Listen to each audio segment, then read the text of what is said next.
আমরা এখন আছি জঙ্গলবাড়ি ইশাকাবাড়িতে।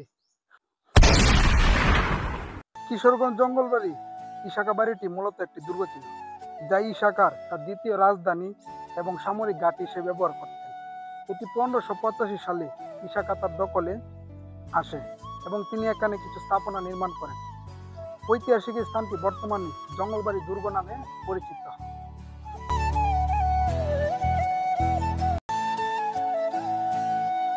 জঙ্গলবাড়ি দুর্গটি কিশোরগঞ্জ জেলার করিমগঞ্জ উপজেলায় অবস্থিত।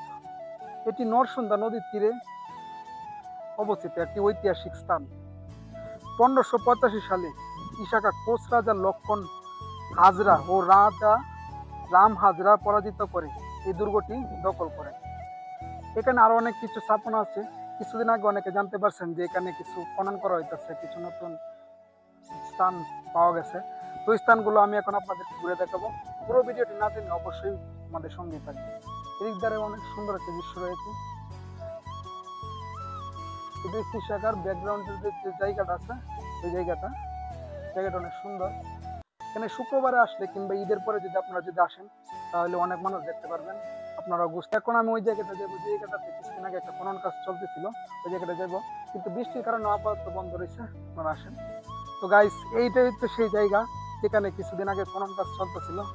এখন অবশ্য বৃষ্টির পানি হয়ে গেছে, এই কারণে ওই খনন কাজ বন্ধ। আর বৃষ্টির পানি কমলে অবশ্য আবার শীতকালে আবার এই খনন কাজ শুরু হবে। এটি হচ্ছে সেই জায়গাটা। দেওয়া